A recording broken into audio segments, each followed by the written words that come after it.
This is the HomeTech Podcast for Friday, April 30th from Sarasota, Florida. I'm Seth Johnson. Welcome to the HomeTech Podcast, a podcast all about all aspects of home technology, mostly home automation and all that good stuff. This week, we're going to dive into some HomeTech headlines, talk about a bunch of streaming news that came up again. I don't know. 'Tis the season, I suppose.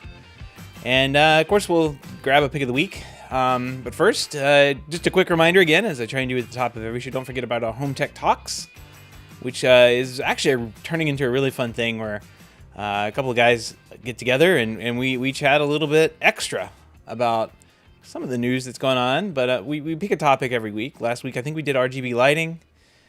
We've done home theater stuff in the past. We've got topics in the hopper. This week, starting up a CI business in the year 2021. So if you ever had any questions on how to do that, this might be the one for you. You can find out how to join those over at HomeTech.fm/support.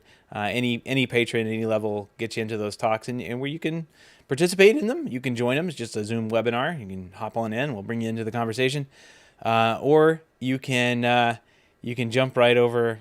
You can watch them. They're there on the patron feed as well. Just hopefully all the back issues are up. I don't know. Zoom does this really weird thing where it records in like 4K. So for some reason, I have no idea why. It's like I don't want to transfer a 4K file, and it's 4K, but the video is still 640 resolution, or even worse, 320 or something. It's horrible. I don't know why it does it. So I have to transcode everything, and it takes a while. It's an hour-long video. So anyway, it's pretty fun to check that out. Hey, check this out. This week I picked up some home technology, some kit, I guess. This is the. Can I put this in here? It's the Wemo Stage Smart Scene Controller. It's for use with Apple HomeKit. I saw this kind of hit maybe last week or something where they announced that it was coming out. I jumped on their website and grabbed a couple. It's kind of neat. It lets you control. It's kind of like a Pico, I guess, maybe with less buttons, but like a 3-button Pico, I suppose, for Apple HomeKit. And it lets you do a couple of different things like you can activate scenes, you can turn on and off lights, you can really control any particular thing you can automate through Apple HomeKit with it. But it is limited to those 3 buttons. Technically you can do 6 different things by pressing like a long press on the button and letting go. I don't know. It seems all right. I have been promising my daughter that I would get her a button that she could reach and she'd be able to turn on and off lights. But now she's tall enough to do it, so she can just like stand on her tiptoes and reach up and press the light. So maybe she doesn't need this anymore. But I was going to program it for her and see if she would use it to go and turn off the lights. One really neat thing about it, it comes with like I got one over here. It's open. It's like a backing, standard Decora style backing. But you can like just like Pico's, you can glue it onto the wall. It's got 3M tape on it.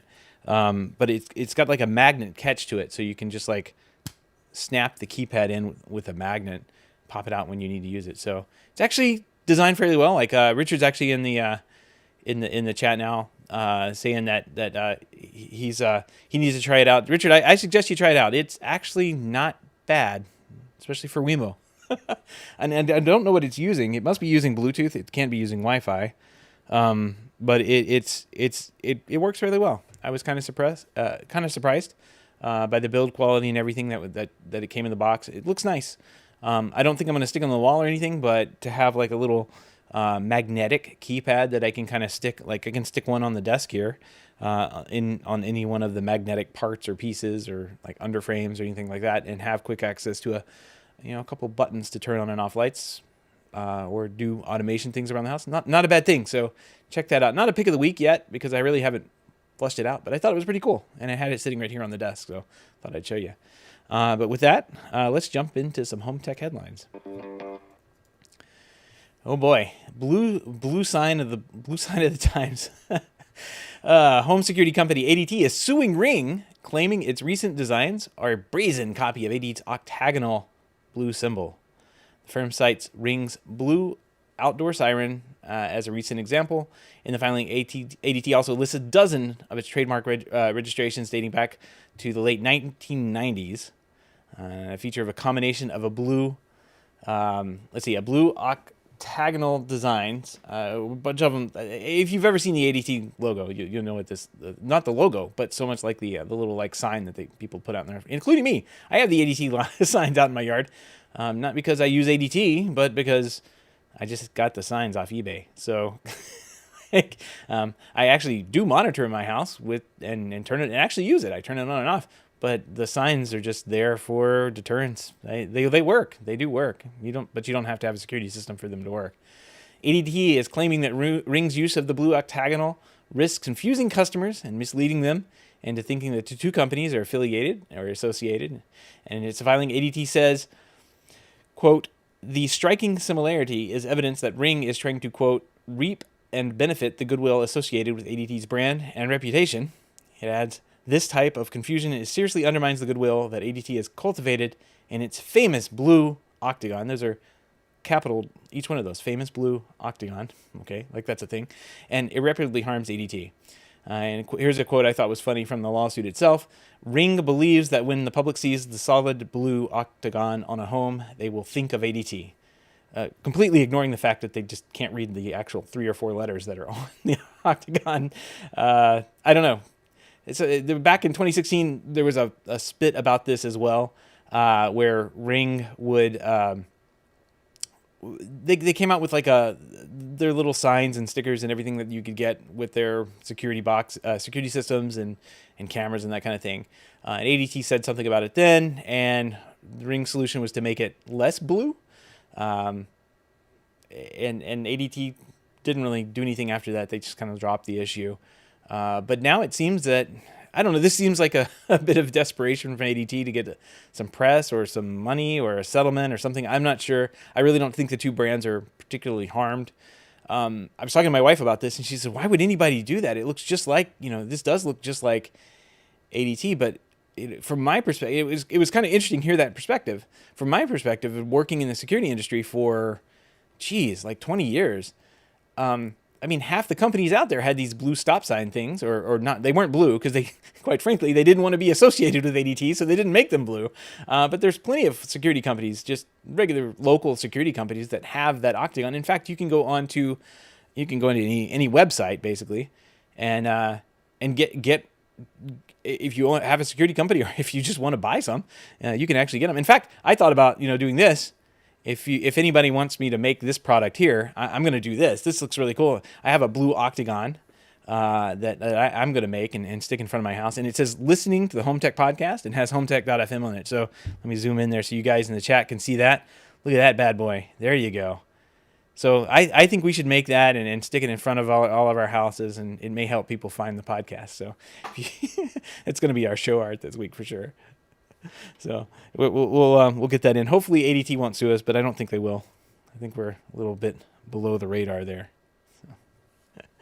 All right. In October 2020, Heiss Online, a German electronics magazine, basically published a report concluding that HDMI 2.1 chip being rolled out in receivers from Denon, Marantz, and Yamaha is faulty by design. It results in a black screen for most 4K 120 and 8K 60 signals. And it may not be fixable by firmware. 6 months later, the HDMI 2.1 issue persists, and it seems like the companies are throwing in the towel. Sound United is now offering owners an adapter kit. There's a completely other box. It's given up on trying to fix it with software.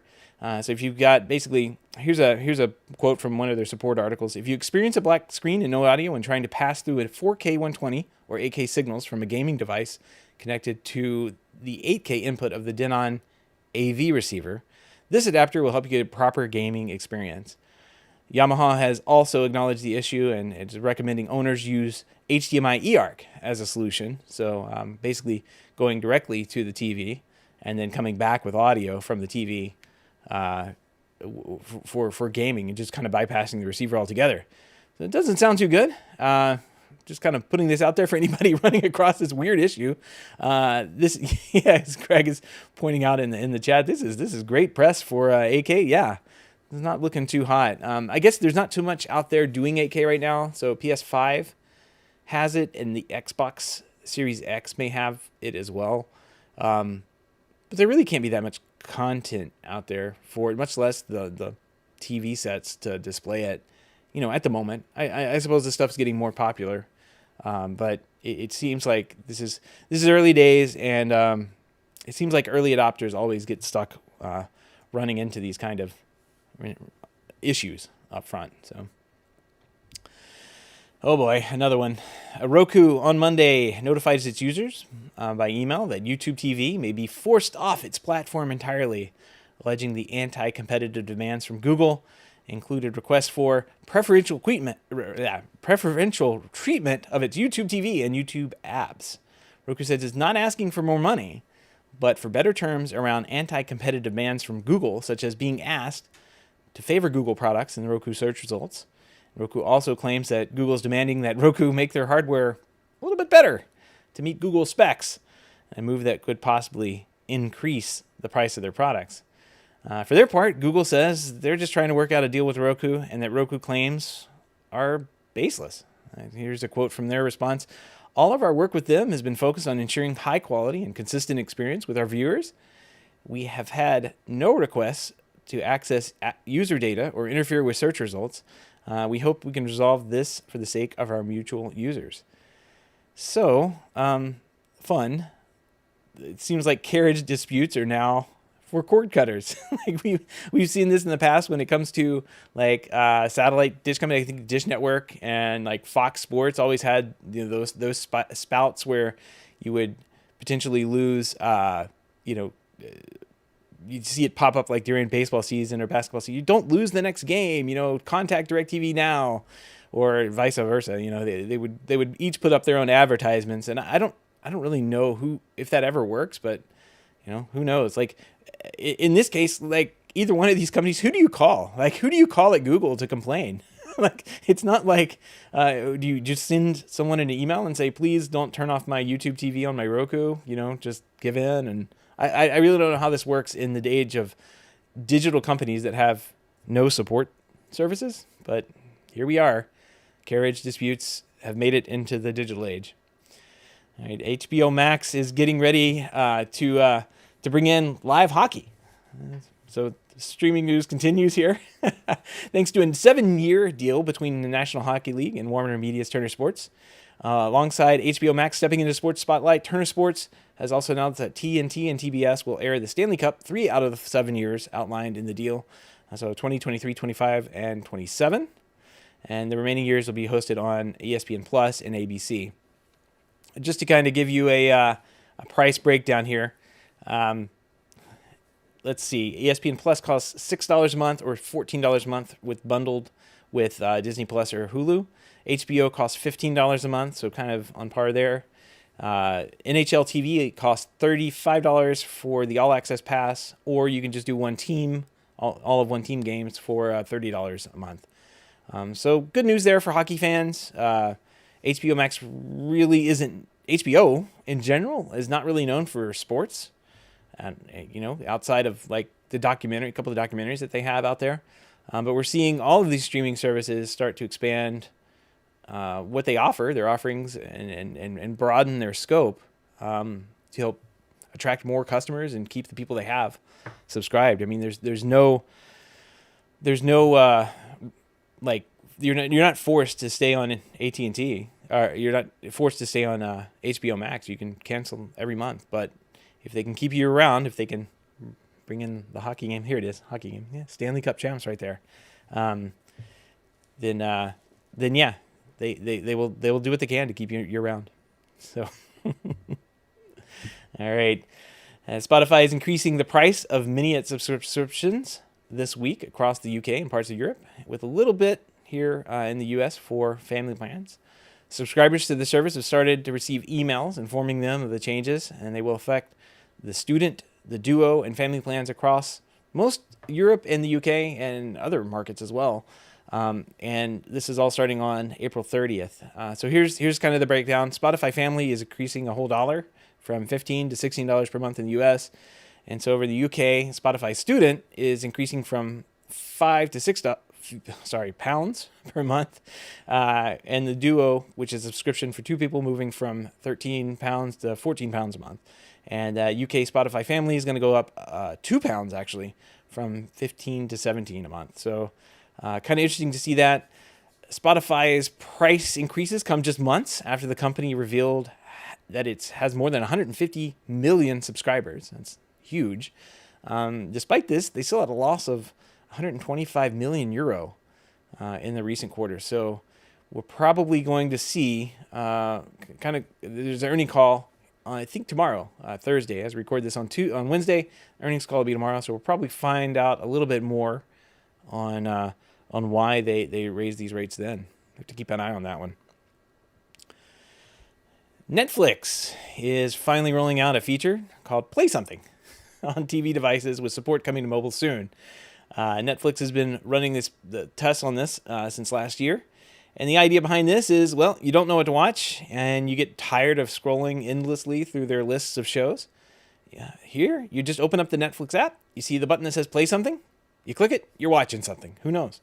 It's not completely random. It's just going to give you something that Netflix thinks you want to see.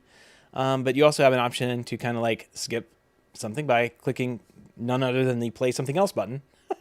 If that option doesn't bring up something that you want to see. So there'll also be a 10th row on the homepage, so you can scroll down and kind of look through that to see if anything appeals to you in that list. So again, the streaming services are trying to figure out how to keep you on their site and watching things. I've actually had this problem recently. Netflix, there's really not much to watch on there right now. And pandemic is kind of catching up with us and in our viewing habits. I'm not finding much that I want to see right now, so I'm kind of switching back over to movies and watching a lot of older movies that I either missed or didn't see in the past. But I don't know. There's not much on Netflix right now that I find compelling. At least what they're suggesting, there could be something hidden away, and maybe this random watch button that they have might get me in the ballpark a little bit better. All right, big news from Sony. Sony's new line of Bravia XR television sets will allow customers to watch and stream movies at some of the highest quality available in consumer market through its new Bravia Core platform. This is all according to Sony. The Bravia XR owners will be able to choose from a number of Sony picture titles and watch them using Sony's Pure Stream technology, which achieves near lossless, ultra high definition Blu-ray disc quality, according to Sony. Pure Stream also allows for streaming up to 80 megabits per second, which, if you compare to the other streaming services out there, somewhere between 15 and 25 megabits per second to achieve 4K Ultra HD streaming quality. So this is huge numbers from Sony, and probably going to wipe out your data caps. At least they would on mine if you watch too many Sony movies. So I don't think this is something that's going to replace Netflix or HBO anytime soon. It's just Sony catalog, some of the movies in Sony's catalog, but it should. I think this is more of a play on just to show what the TV could do. This is something that it's kind of like you buy a sports car and you only drive it around town. Well, Sony's giving you the track here, and they're letting you take a little test drive on the track to see what the TV could do. So it will be interesting to see what all kind of goes into this, and how many people use this service. I don't think it's going to be too popular, but again, it's just a couple of Sony titles and kind of their own streaming thing. But being in this super high definition Blu-ray quality, yeah, I don't know. It's going to wipe out your internet pretty quickly. And I have a bit of a follow-up on the projector the calibration that we talked about last week for the new Apple TV. It's not only on the new Apple TV, it's on all the old Apple TVs too. So if you have a 4K or an HD, you can actually run the calibration using your updated phone and updated Apple TV. And here's actually, I have a video of me kind of going through this here. See if I can bring that up. There we go. So this is my awesome projector projection. This is my theater in my garage. You can see my garage there. But I ran across a tip and a trick that you can actually wrap like parchment paper around your phone and stick it up there in the blue dot facing the projector. And what it'll do is it'll pick up the light. Now, I'm not very smart, and I realized that, like, I thought that I had turned off my phone, but no, with the phone screen will turn off when it detects light being shined at the camera. So just make sure that you wrap up the parchment paper there pretty tightly around it, so it gets a nice clean image there. You can see that it kind of goes through. It's little red, green, blue color swatches. The white does its thing. It does white a couple of times. It does a different, like a white and then like an off-white, a little lower white, maybe 3 or 4 times.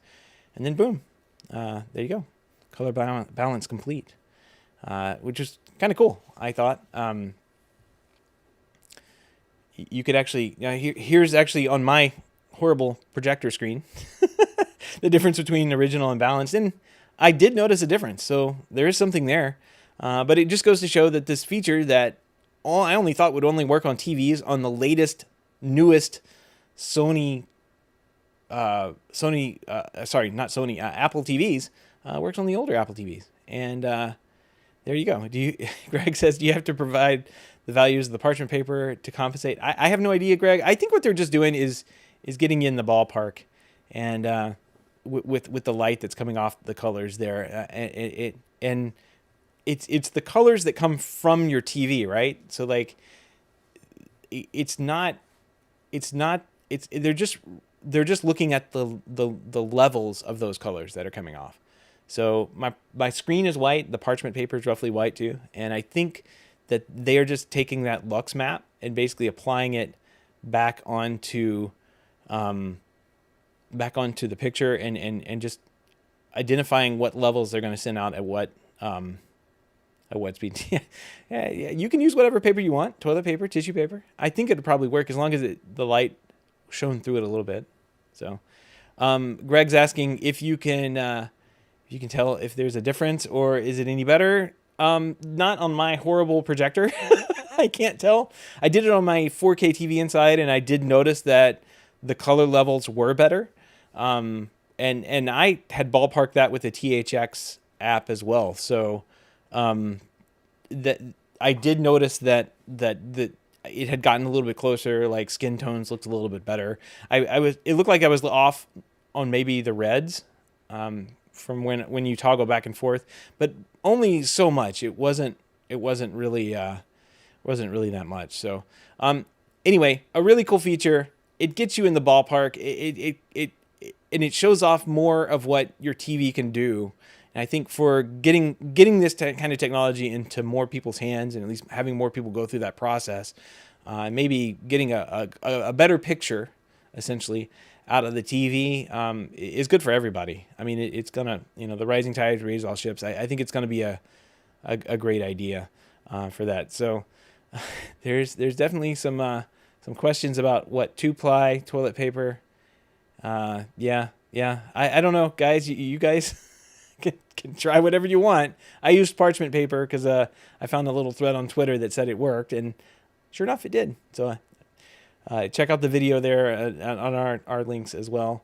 Let's move on to here. Let's see. All the links and topics we discussed tonight can be found on the show notes at HomeTech.fm/349. Wow, almost to 350. If you want to join the show, you can join us live in the chat. Like 5 or 6 people. Wow, there's a lot of people here tonight. Not usually this many. Starting sometimes on Wednesday between 7 and 7:30 p.m. Eastern. You can find out more on how to do that at HomeTech.fm/live. And my pick of the week. I love this one too. Got another video. So, anybody who listens to other podcasts like Resi Week may know my position on vinyl and how I don't think it's very good at all. But here is how you can listen to some really old digitized vinyls. This is the Internet Archive digitizing 78 RPM records from, the late 1800s all the way up to like the 1950s. That was how music was recorded. I mean, there's a couple like Edison cartridges that you can get. But most everything was pressed into vinyl and on these 78s.